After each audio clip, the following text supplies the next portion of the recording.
Hello guys, welcome back to our channel Fantasy World. இன்னைக்கு இந்த வீடியோல என்ன பார்க்க போறோம் அப்படின்னா ஸ்லாம் டங்க் அனிமியோட எபிசோட் 25 கான எக்ஸ்பிளனேஷன் தான். இந்த எபிசோட் ஸ்டார்டிங்ல ஹானமிச்சி வந்து டெட்சுவை போட்டு அடி பொளந்துகிட்டு இருக்கான். டெட்சுவை அடி வாங்குறத அவன் கேங்கே பார்த்துட்டு ரொம்ப ஆச்சரியமாயிடுறாங்க. இப்போ நான் அடிச்சது வந்து என்னோட ஃப்ரெண்ட் அடிச்சல சியோசாக்கி, அவனுக்காக இது அப்படினு சொல்றான். இப்போ அதுக்கு அடுத்து நான் உன்னை அடிக்க போறது எங்க சீனியர் செகண்ட் இயர் பிளேயர் ஒருத்தர் அடிச்சல அதுக்காக அப்படினு சொல்லிட்டு ஹானமிச்சி மறுபடியும் ஒரு அடியை கொடுக்குறான். அடுத்து ரூகாவாவை அடிச்சல அதுக்கு ஒன்னு வாங்கிக்கோ அப்படின்னு சொல்லிட்டு அதுக்கு மட்டும் லைட்டா மெதுவா அடிக்கிறான். டெட்சுவை ரொம்பவே கடுப்பாய் மறுபடியும் பஞ்ச் பண்றதுக்கு வரான். ஆனா ஹானமிச்சி ஈஸியாவே அதை தடுத்து விட்டுறான். அடுத்து அடிக்க போறது வந்து ரியோட்டாவை அதுக்காகடா அப்படின்னு சொல்லிட்டு அந்த ஷாட்டை மட்டும் செம்ம பவர்ஃபுல்லா கொடுக்குறான். அவன் எத்தனை டெட்சுவோ திரும்ப எந்திக்கிற கண்டிஷன்ல கூட இல்ல, அப்படியே படுத்து கிடக்குறான். அந்த சீனியருமே வந்துட்டு இவங்களை பார்த்து பயந்துடுறாரு. ஹானமிச்சி மீட்டோ இவங்க ரெண்டு பேரும் இவ்வளவு ஸ்ட்ராங்கா இருப்பாங்கன்னு சொல்லிட்டு நான் எதிர்பார்க்கல. இப்படியே போச்சு அப்படின்னா இவங்க டெட்சுவோ மிச்சி ரெண்டு பேரும் கொண்டால கொண்டுருவாங்க போல அப்படின்ற மாதிரி யோசிக்கிறாரு. நீ திரும்பவும் வரமாட்டேன்னு சொல்லிட்டு சொல்ல மாட்டேங்க அப்படின்னு சொல்லிட்டு மீட்டோ மிச்சியை பார்த்து கேட்கறான். அப்போ அந்த தேர்ட் இயர் பையனுமே மிச்சி நம்ம வந்துட்டு சரண்டர் ஆகிறது தான் நல்லது அப்படின்னு சொல்லிட்டு அவன் நினைச்சுக்கிட்டு இருக்கான். ஆனா மிச்சி வந்துட்டு எதுவுமே பேசாம திரும்பவும் மீட்டோ ஒரு பஞ்ச் கொடுக்குறான். நீ சொன்னாலும் கேட்க மாட்ட போலயே அப்படின்னு சொல்லிட்டு மீட்டோவும் சொல்றான். இந்த தேர்ட் இயர் பையனுக்கு ஒண்ணுமே புரியல. மிச்சி நீ வந்துட்டு எதுக்காக வந்து ரியோட்டாவை ஹர்ட் பண்ணணும்னு சொல்லிட்டு தான் அவனோட மூஞ்ச பாரு நல்லாவே ஹர்ட் ஆயிட்டான். இதுக்கப்புறம் எதுக்கு நீங்க இருந்து கஷ்டப்பட்டுக்கிட்டு இருக்க அப்படின்னு சொல்லிட்டு ஒன்னும் புரியாம நிக்கிறான். நான் உன்னை கொல்லாம விடவே மாட்டேன் அப்படின்னு சொல்லிட்டு மிச்சி வந்துட்டு கத்துறான். அதெல்லாம் உன்னால முடியவே முடியாது அப்படின்னு சொல்லிட்டு மீட்டை வந்துட்டு மறுபடியும் குத்தி படுக்க வச்சிடறான். அப்ப மீட்டோவை கோகரே வந்துட்டு நிப்பாட்டிட்டு இல்ல போதும் இதுக்கப்புறம் எதுவும் பண்ண வேணாம் அப்படின்ட்டு சொல்றான். ஹானமிச்சி டெட்சுவோவை இன்னும் விட்டுறதா இல்ல, இது வந்துட்டு எனக்காக என்னைய அடிச்சல அதுக்கு வாங்கிக்கோ அப்படின்னு சொல்லிட்டு ஒரு பஞ்ச் கொடுக்குறான். அதுக்கப்புறம் கடைசியா நான் 7வது பஞ்ச் கொடுக்க வேண்டியதுக்கான நேரம் அது வந்துட்டு எங்களோட பாஸ்கெட் பால் அசிங்கப்படுத்தினதுக்கு அப்புறம் எங்க மாப்பா உடைச்சு தெரியுமா அதுக்கு அப்படின்னு சொல்றான். அட பாவிடே இது என்னடா பித்தலாட்டமா இருக்குது, மாப்பங்கடா நான் உடைச்சேன் நீ தானடா உடைச்ச அப்படின்னு சொல்லிட்டு டெட்சுவோ மனசுக்குள்ளே நினைச்சுக்கிட்டு இருக்கா. அந்நேரம் மூஞ்சிலே ஒரு குத்து குத்திடுறான்.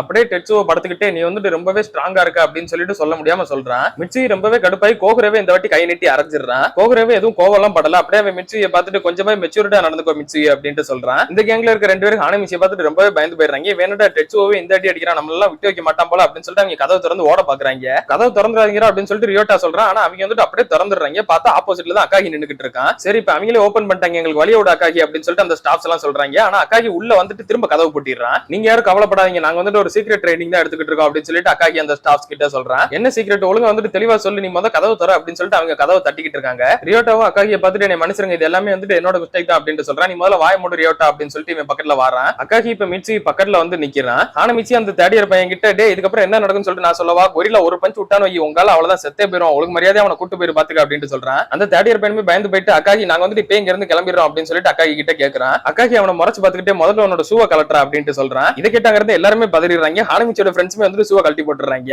அக்காகி மிச்சியை பார்த்துட்டு அவனோட பேரை சொல்லி கரெக்டாவே கூப்பிடுறான். இவங்க ரெண்டு பேருக்கு ஒருத்தர் தெரியுமா என்ன அப்படின்னு சொல்லிட்டு ஹானமிச்சி ரியோட்டா கிட்ட கேட்கறான். ஆமா எனக்கு தெரிஞ்சு இவங்க ரெண்டு பேருக்கு மட்டும் இல்ல கோகரேக்குமே இவனை நல்லா தெரியும் சொல்லிட்டு நினைக்கிறேன் அப்படின்னு சொல்றான். அக்காகி வந்துட்டு அந்நியார் ரொம்பவே கோவத்தோட மிச்சியை கண்ணத்திலே அரைஞ்சிடறான். மிச்சியும் அந்நியார் அக்காகியோட பேரை சொல்றான். அக்காகி திரும்பவும் வந்துட்டு இன்னொரு கணத்துல அரைஞ்சிடறான். அப்பதான் கோகரேவே எல்லார்கிட்டையும் சொல்றான் மிச்சியை வந்துட்டு எங்களுக்கு நல்லாவே தெரியும், அவனுமே வந்துட்டு இதுக்கு முன்னாடி பாஸ்கெட் பால் டீம்ல இருந்தவன் தான் அப்படின்னு சொல்றான். இதை கேட்டு எல்லாருமே ரொம்பவே ஆச்சரியமா போகுது. அப்பதான் வந்துட்டு ஒரு பிளாஷ்பேக் காட்டுறாங்க. ஒரு கேம் நடந்துகிட்டு இருக்கு. ஒரு டீம் 53 பாயிண்ட், இன்னொரு டீம் 52 பாயிண்ட் இருக்குது. கேம்ல இன்னும் 13 செகண்ட் தான் டைம் இருக்குது. மிச்சி இருக்கிற டீம் தான் வந்துட்டு அந்த ஒயிட் கலர் ஜெர்சி, அவங்க தான் வந்துட்டு ஒரு பாயிண்ட் கம்மியா இருக்காங்க. அவங்களே வந்துட்டு இப்ப நம்பிக்கை இல்லாம தான் இருக்காங்க. ரியோனன் டீமோட கோச் நம்ம கோச் ஜான்சாய் ரெண்டு பேருமே தான் உட்கார்ந்து அந்த மேட்சை பாத்துக்கிட்டு இருக்காங்க. அப்போ ரியோனன் டீமோட கோச்சுமே வந்துட்டு மிச்சியோட டீமுக்கு வின் பண்றதுக்குலாம் சான்ஸே கிடையாது, அவங்க வந்துட்டு இன்னும் 12 செகண்ட் தான் எப்படி இருக்குது, பாலுமே ஆப்போனன்ட் டீம் கிட்ட தான் இருக்குது, அதனால கண்டிப்பா வின் பண்ணிக்க முடியாது, இந்த மேட்ச் முடிஞ்சல அப்படின்னு சொல்லிட்டு சொல்றாரு. அந்நியாரம் மிச்சி அவன் டீம்மேட்ஸ் எல்லாரையும் பார்த்து நீங்க எதுக்கு இவ்வளவு ஃபீல் பண்ணிக்கிட்டு இருக்கீங்க, உங்க டீம்ல தான் நான் இருக்கேன், ஒரு சூப்பர் ஸ்டார் நான் இருக்கிறப்ப நம்ம டீம் கண்டிப்பா தோக்கவே செய்யாது அப்படின்னு சொல்லிட்டு மோட்டிவேட் பண்றான். இதை பார்த்து ரியோனன் கோச்சுமே சிரிக்கிறாரு. அந்த மிச்சிக்கு வந்து ரொம்பவே கான்ஃபிடென்ட் அதிகமா இருக்குது, ஆனாலுமே அவன் வந்துட்டு உண்மையிலேயே நல்லா விளையாடுற ஒரு பிளேயர் தான், நான் வந்துட்டு அவனை ரியோனன் டீமுக்கு எடுத்துக்கணும்னு சொல்லிட்டு நினைக்கிறேன், கோச் சான்சாய் நீங்க உள்ள புந்து அவனை தூக்கிறாதீங்க அப்படின்னு சொல்லிட்டு சொல்றாரு. நாளை எதுவும் பண்ண மாட்டேன் அப்படின்னு கோச் சான்சாய் சொல்றாரு. கேமே வந்துட்டு இப்ப கண்டினியூ ஆகுது. ஆப்போனன்ட் டீம் பிளேயர்ஸ் கிட்ட தான் பால் வந்துட்டு இருக்குது. கேம்ல இன்னும் சரியா 8 செகண்ட் மட்டுமே இருக்கிற டைம்ல கரெக்டா ஆப்போனன்ட் கிட்ட இருந்து மிச்சி வந்துட்டு பால் ஸ்டீல் பண்றான். அந்த பால் இன்னொரு பிளேயர் கரெக்டா ரிசீவ் பண்ணிட்டு மிச்சி கிட்ட திரும்பவும் கொடுக்குறான். இப்ப அவன் தான் ட்ரிபிள் பண்ணி கொண்டு வந்துகிட்டு இருக்கான். என்னாலும் அவனை மட்டும் ஷூட் பண்ண விட்டுறாதீங்க அப்படின்னு சொல்லிட்டு ஆப்போனன்ட் டீமோட கோச்சுமே வந்துட்டு அவர் டீம் கிட்ட சொல்றாரு.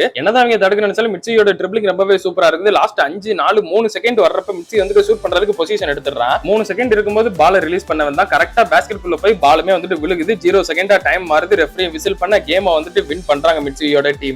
அந்த ஒட்டுமொத்த ஸ்டேடியத்தையும் ஆச்சரியமாக்குற மாதிரி மிச்சி வந்துட்டு சம்பவம் பண்ணிருப்பான். கோகரேவா அதை வாட்ச் பண்ணிக்கிட்டு தான் இருந்திருப்பான். ஜூனியர் ஹை ஸ்கூல் டோர்னமெண்ட்ல இந்த டீம் தான் வந்துட்டு ஃபர்ஸ்ட் பிரைஸ் வின் பண்ணவும் செய்றாங்க. அண்ட் மிச்சி தான் வந்துட்டு அந்த மேட்ச்ல MVP அவார்டுமே வாங்குறான். மிச்சி ரொம்பவே கடுப்பாய் போது கோகரே நிறுத்தி, இதுக்கு மேல இதெல்லாம் எதுக்கு சொல்லிக்கிட்டு இருக்க அப்படின்னு சொல்லிட்டு அவன் சட்டை பிடிச்சிட்டு நிக்கிறான். டேய் நீ முதல்ல சைலண்டா ஓரமா நில்றா, கோகரே நீங்க கதையை கண்டினியூ பண்ணுங்க அப்படின்னு ஹானமிச்சி கேக்குறான். இவங்க எல்லாருமே ஃபர்ஸ்ட் இயர் ஜாயின் பண்ணப்ப கோகரே வந்துட்டு லாக்கர் ரூம்ல இருக்கும்போது தான் மிச்சியை முத பாத்திருப்பான். மிச்சிக்கு இதை விட பவர்ஃபுல்லான ஸ்கூல்ல இருந்தாலும் நிறைய ஆஃபர்ஸ் வந்தது, இருந்தாலுமே அவன் அங்க எங்கேயுமே போகாம சோஹோ ஸ்கூலுக்கு தான் வந்தான் அப்படின்னு சொல்லிட்டு கோகரே சொல்றான். அங்க இருந்து மத்த ஃபர்ஸ்ட் இயர் பசங்க எல்லாருமே கோகரேவை ரொம்பவே பாராட்டுற மாதிரி, நீ வந்து நம்ம டீம்ல இருக்கடா, அதனால நம்ம சீனியர்ஸ்லாம் வந்துட்டு ரொம்பவே சந்தோஷப்படுவாங்க பாரு, நீ நம்ம டீம்ல இருக்கறனால எப்படி 3 வருஷம் எங்களுக்கு விளையாடலாம் சான்ஸே கிடைக்காது போல அப்படின்ற மாதிரி சொல்லிட்டு இருக்காங்க. அப்பெல்லாம் ஒண்ணுமே கிடையாது, யாருமே வேஸ்டான பிளேயர்ஸ்னு சொல்லலாம் இல்ல, ஒருத்தருமே டீமுக்கு ரொம்பவே இம்பார்ட்டன்ட் தான், நம்ம எல்லாருமே சேர்ந்து நேஷனல் நேஷனல் சாம்பியன்ஷிப் வின் பண்ணி கொடுப்போம் நம்ம ஸ்கூலுக்காக அப்படின்னு சொல்லிட்டு மிட்சுகி சொல்றான். இவங்க எல்லாருமே இப்ப பாஸ்கெட் பால் கோர்ட்டுக்கு வந்து நின்னா அங்க இவங்களுக்கும் முன்னாடி ஒரு ஃபர்ஸ்ட் இயர் பையன் பயங்கரமா நின்னுகிட்டு இருக்கான். அக்காகி தான். நீ வந்துட்டு டங்க் பண்ணுவியாடா அப்படின்னு சொல்லிட்டு அங்க இருந்த சீனியர்ஸ் எல்லாம் கேக்குறாங்க. அக்காகியுமே உடனே ஒரு டங்க் பண்ணி காட்டுறான். அவங்க எல்லாம் ரொம்பவே இம்ப்ரெசிவ் ஆயிடுறாங்க. யாரா இவன் அப்படின்னு சொல்லிட்டு மிட்சுகிக்கு ஒரு செகண்ட் ரொம்ப ஷாக்கிங்கா போகுது. ஃபர்ஸ்ட் இயர்ல வந்த பசங்க எல்லாருமே இப்ப சீனியர்ஸ் கிட்ட இன்ட்ரோ கொடுத்துட்டு இருக்காங்க. அந்நியார் அக்காகி வந்துட்டு அவனோட ஹைட்ட சொல்றான் 193 சென்டிமீட்டர் அப்படின்னு சொல்லிட்டு.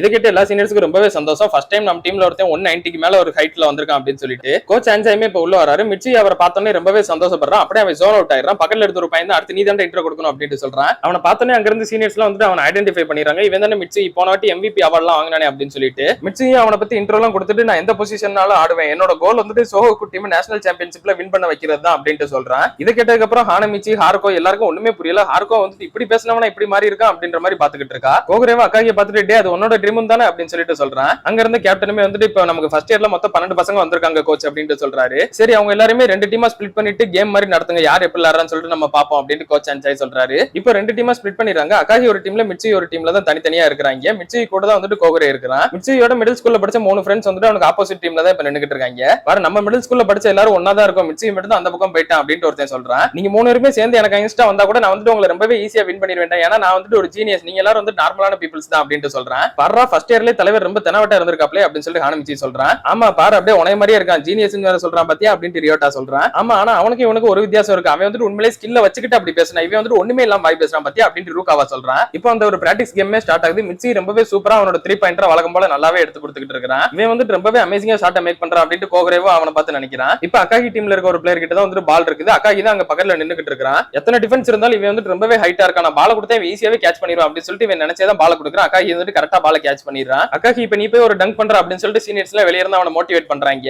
அக்காகி அவனுக்கு முன்னாடி இருந்த டிஃபெண்டரை தாண்டிட்டு பால ட்ரிபிளிங் பண்ணி கொண்டு வந்து அப்படியே கையை தூக்குறான். பார்த்தா வெறும் கை மட்டும் தான் இருக்கு, பால காணோம். பால வந்துட்டு கொண்டு வர வழியில அப்படியே கீழே விட்டுட்டேன். இதை பார்த்துட்டு எல்லாருக்கும் ரொம்பவே ஷாக்கிங்கா போகுது. அந்த ஃப்ரீ பால கோகுரே போய் கரெக்டா எடுத்துட்டு அவன் அக்காகியை பார்த்துட்டு உனக்கு வராததெல்லாம் ட்ரை பண்ணாதரா அப்படின்னு சொல்றான். நீ முதல் வாய் மூடு, உன்னோட எனிமீஸ் கிட்ட இப்படி எல்லாம் நீ பேசிக்கிட்டு இருக்க கூடாது அப்படின்னு அக்காகி சொல்றான். மிட்சுகி அக்காகியை பார்த்து நல்லாவே புரிஞ்சுக்கிறான். இவன் வந்துட்டு ஆளுதான் நல்லா பல்கா இருக்கிறான், ஆனா இவனுக்கு வந்து அந்த அளவுக்கு ஸ்கில்ஸ் எல்லாம் இல்ல அப்படின்ட்டு மிட்சுகியோட டீம் பிளேயர்ஸும் இந்த வாட்டி கரெக்டா பால கொண்டு வந்து அவங்க கிட்ட கொடுக்குறாங்க. அவன் இப்பயுமே வழக்கம் போல ஒரு 3 பாயிண்டர் எடுத்து கொடுக்குறான். அடுத்து ஆப்போனன்ட் டீம் தான் பால கொண்டு வந்துட்டு இருக்காங்க. அக்காகி தான் பால ட்ரிபிளிங் பண்ணி கொண்டு வந்துட்டு இருக்கான். கோகுரேவா அவன் டீம்மேட்ஸ் கிட்ட அக்காகி கிட்ட இருந்து பால ஸ்டீல் பண்ணிரலாம்டா ஈஸியாவே, அவனுக்கு வந்து ட்ரிபிளிங் அவ்வளவா வராது அப்படின்னு சொல்றான். அதே மாதிரி அக்காகி ட்ரிபிளிங் பண்ணிட்டு இருக்கப்ப பார்த்தா டக்குன்னு அவனோட கால்ல பட்டு தெரியாம பால் வந்துட்டு உருண்டுறது. அங்க இருந்து சீனியர் பிளேயர்ஸ் அக்காகியை பார்த்துட்டு காலை வச்செல்லாம் பாஸ்கெட் பால் விளையாடக்கூடாது தம்பி அப்படின்னு சொல்றாங்க.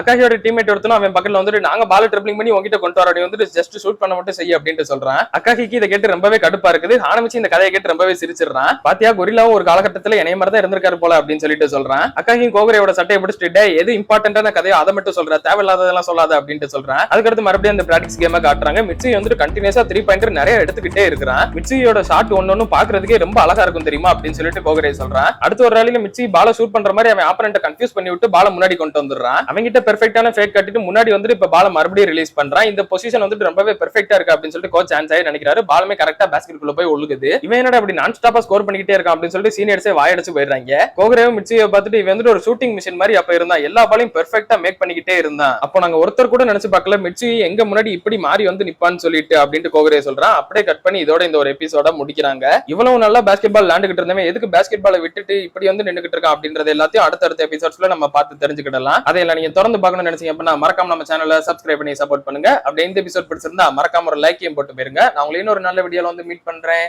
Bye guys.